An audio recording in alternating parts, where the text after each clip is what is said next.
Hi guys, and welcome back to my channel. If you're new, I'm Katie and welcome to another bookish adventure.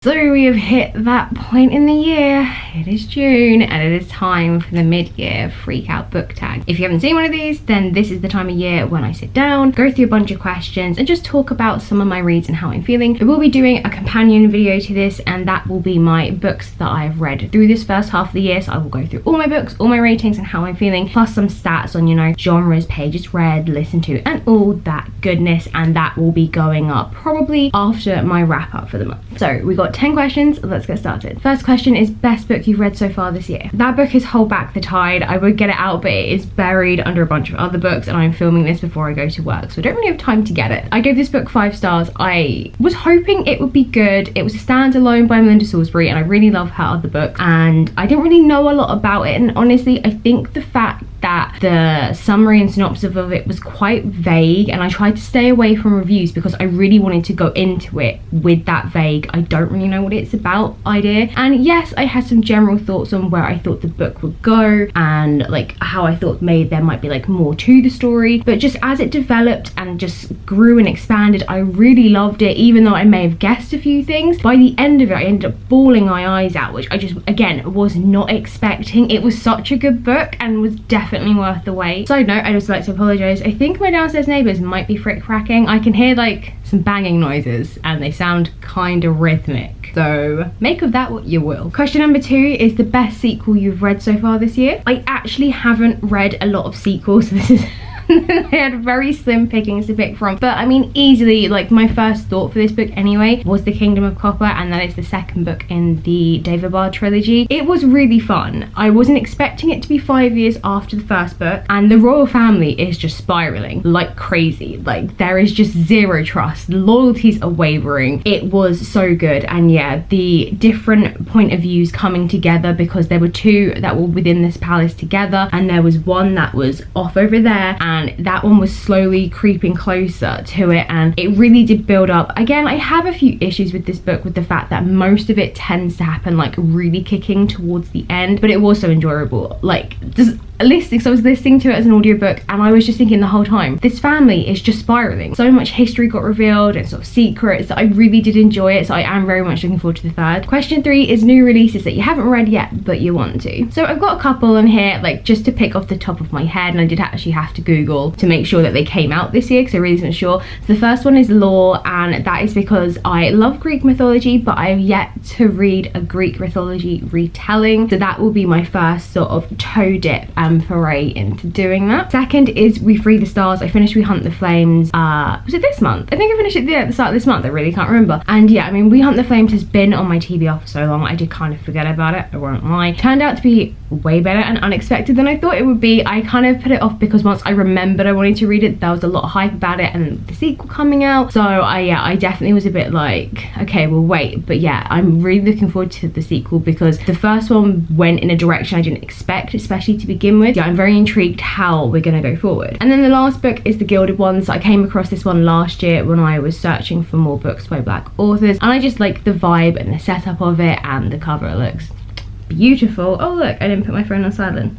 How unlike me. The only other one is Children of Virtue and Vengeance, and I can't remember if that came out last year or this year. My brain's a bit fuzzy, but it's probably last year. I do really want to read it, having finally read the first book, Children of Blood and Bone, this year, and just being like, holy shit, that book was amazing. Yeah, I know, I'm so ready to read the sequel. Book 4 is Biggest Disappointment, and I got 2 books for you for that one. You may be able to guess the first one. That is The Crossing Places by Ellie Griffiths. It just did not do it for me. I think I gave it 2 stars, 2.5 maybe, because I was being generous and because I liked the history side of it. It was just slow and boring, and Ruth wasn't very likable, and there just didn't seem to be any urgency or rush against time, considering like one girl was already missing. I think she went missing like 10 years ago, maybe not 10 years ago, and then a second girl goes missing, and yeah, they just didn't feel like there was that race against time. It just wasn't what I was hoping and what I thought it would be, and I bumped this up my TBR list.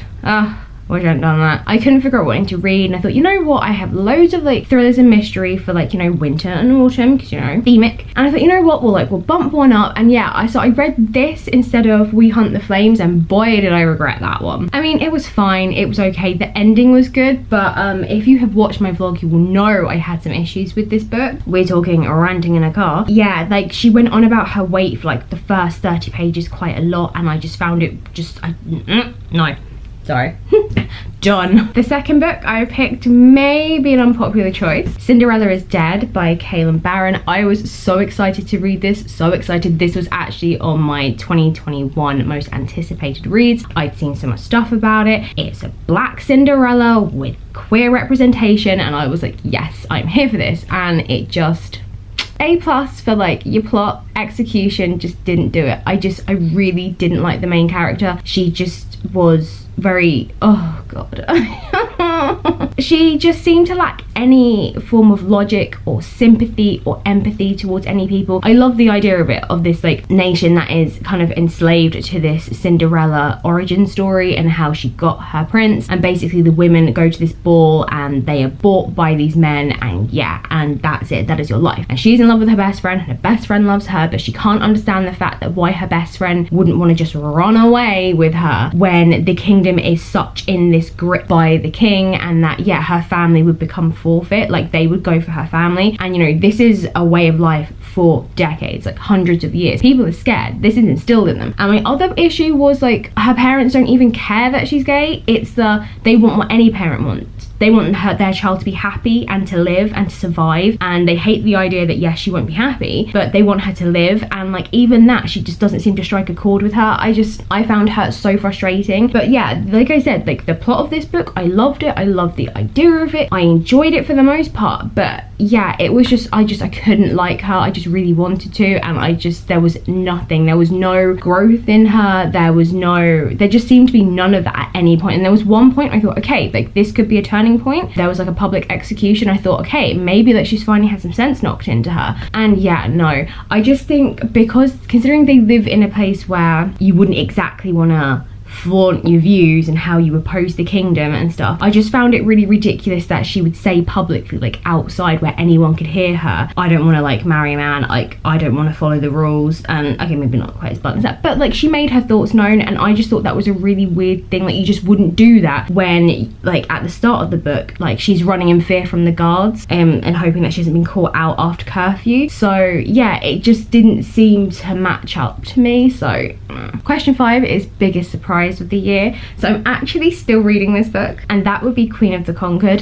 This book has gone in a direction I wasn't expected. It has started in a direction I didn't expect, and I found this book again last year whilst doing my deep dive of books by black authors. And if you watched my reading vlog of this I posted last week, then you will already know the gist of this and why I feel like I feel. And I think that is probably mainly because the synopsis on the book and the synopsis on Goodreads, it did not give the information that it does now. The Goodreads synopsis now actually explains like and actually tells you the story of like where she's coming from, whereas the original one that I read didn't. And the idea of it is that Sigourney is the lone survivor of her family of a massacre after like her islands are colonized, and yeah, they go they like massacre everyone, and then yeah, she uses her powers to control and read minds to sort of enter the higher circles in which the king is trying to pick an heir from, and then there is someone with magic targeting her. This book was completely different, like well, not completely different, but actually she is one of these families who owns an island, who owns slaves. She is one of the islanders acting like one of the nobility, so obviously she's hated by everyone. And yeah, I wasn't expecting that. She's not an easy person to like straight away, so it just was, I just wasn't expecting any of that. I was wondering, how is she going to work her way through the ranks and do this without causing like any suspicion, whereas now it makes more sense. And yeah, this book has just been going from strength to strength, so I'm really excited to finish it because it has been really good, and I really want to read the sequel. Question 6 is new favorite character, and I'll be honest, I don't really have one. I haven't found myself massively attached to anyone. I mean, I could probably go for Hold Back the Tides because I did love Alva in that, her drive and will to want to be free and stuff. But yeah, I haven't found myself like super attached or super in love with anyone yet. I feel like this is always going to happen. I just don't feel that way about characters. Like I don't get book crushes. So yeah. So 7 is a book that made you cry and hold back the tie. That book reduced me to tears. And also The Island at the End of Everything by Kieran Mildhall. Great. I always get her name, I think, the wrong way around. I would have it with me, but I actually lent it to my mum because I really wanted to read it. It is one of her children's books, and it is so good. And it is about a young girl who grows up on a leper colony, and then the government decide to get involved, and anyone who isn't a leper, who is an adult, can stay on the island, but it is all like segregated. But any child that is deemed clean gets taken from the island and sent to another one where they will grow up in an orphanage, be schooled, and then in the hopes of being able to like get a job on one of the other islands. It is kind of based on a real story because like this leper colony did exist. But yeah, it's oh my god, it's such a beautiful story. It's basically her trying to get her way back to her mother, especially when she finds out that she does fall ill. And it is just such a beautiful story of her adjusting to this new life of hers. So you have sort of how she begins her life, and then on this other island, and then yeah, her fight to get back to her mother. And I think it is, I actually put stuff on my stories, and then she replied to it, and we ended up having a little conversation about it, which really like just made my day. And I just said that yeah, having it from that child's point of view, you just see things differently, and like they, you know, they understood how leprosy was transmitted and whatever. So her and her mother never shared cutlery, never shared cups and stuff like that. They were always super really careful. So yeah, it was just a beautiful story. Very small, like literally tiny book. I cried so much at the end. I would really recommend it. I recommend all her children books. I'm very excited to read some of her adult fiction. So a book number 8 is a book that made you happy. So that is The Wrath in the Dawn. So this is another sort of a retelling. I read her sort of Mulan inspired one, the Flame and the Mist duology. Very excited to then try this one. I just loved the back and forth between Shazi and our sort of bad guy king. I loved it, and it is an enemies to lovers, and I loved their back and forth, and the whole time I was like, are they flirting? Are you flirting yet? Are you gonna kiss her? I loved that. I loved what they had between us. I had like a little bit of like a few kind of, but yeah, I did love their relationship with this. So this is the book where the prince takes a new bride every night, and then by dawn she's dead, and after her best friend is picked, she volunteers, and the goal is to survive the night and to survive the night after that, and to basically get in there, kill him, enact her revenge. Again, with her books, she just starts off like this book just starts off on the wedding day. There's no sort of the bits leading up to her friend being killed and then her decision. Like the decision is made, we are on our way, and that is something that I love about her books. There is no beating around the bush. And then you start to learn more about the king, and you have King Prince, and you know a little bit of why he's doing it at the start, but not the full extent of it. But yeah, it is just so good. Oh god, I love it, and I can't wait for the sequel. But yeah, this book just made me happy because I was just sat there a lot of the times like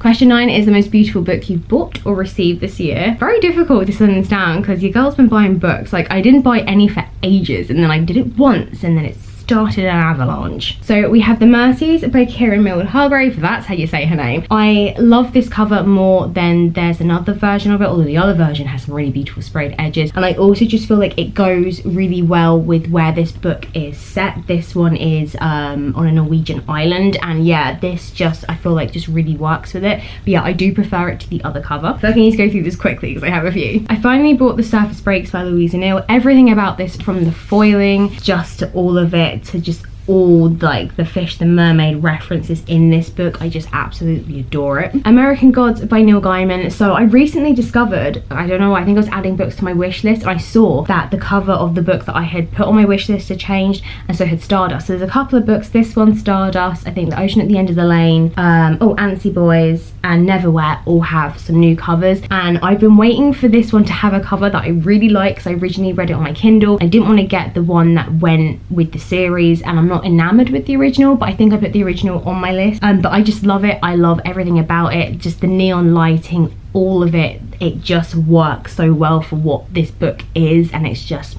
chef's kiss. That book was definitely on a whim buy. I happened to see it in Waterstones and I was like, bitch, get in my basket. And then the final books are the books that I went absolutely cray cray over trying to get hold of, and that is the new versions of Christian Cashaw's Grace Thing Realm. This was so hard to get hold of because I think these are the American New Zealand copies. I do love the new UK editions, but I saw these first. So we have Grace Thing. Oh god, I can't even just look at how beautiful it is. Fire. And I need to get hold of the newest book because the newest book is what triggered rated this all off. And then I think Bitter Blue might be my favourite. I go from Bitter Blue to Gracing on which is my favourite. I don't know, just jellyfish vibes. I can't pick. And then I see Winter's Keep and I'm like, no, Winter's Keep is my favourite. I can't quite pick. And then question 10 is books that you need to finish off by the end of the year. So obviously I need to finish any series that I've started. So the David Bard one, I also need to finish the sequel to A Strange Dreamer. I'm kind of putting that one off, but I'm just trying to get myself there. I have started listening to the Harley Merlin series. I'm only in the second book, but I don't plan to finish that one because that book is like 7 books long or 12 books long or something ridiculous. So I'll be happy if I get as far as I can. The main books I'm really looking forward to are actually, yeah, my autumn winter picks, and that is The Deathless Girls, again by Kira Millward Hargreaves. I swear this video is not sponsored by her. I just love her. I'm very excited to read her adult books and sort of YA books because I've so far only done her kids books, and that is a kind of Dracula inspired book. I'm very excited for that one.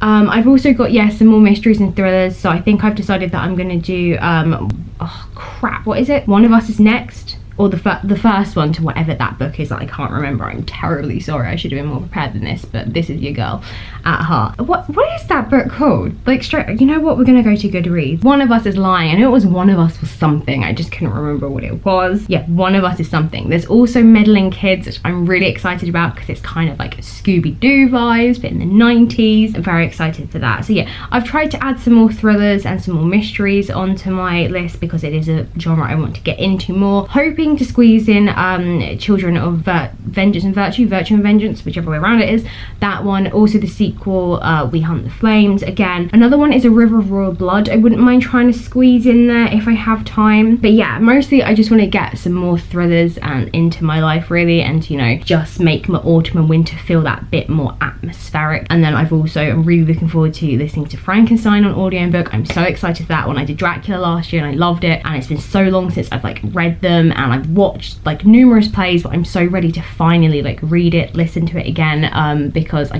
need that atmosphere in my life, and I need to get into more some classics. The other book I didn't mention for a book that made me happy was Troy, but that was probably more because just Stephen Fry narrated it, and I love his narration and I love the humor that he brings, so that's kind of like a little like asterisk book. Anyway, that is it for this video. I hope you enjoyed. Answer some of the questions yourself below in the comments. I would love to know what book has made you happy, what book has surprised you, disappointed you. Yeah, hit me up with some of your answers. I'm gonna head off now and have breakfast before I have to go to work, which sucks. I hope you have a good day, and I hope you have a good week, and I will see you in the next one.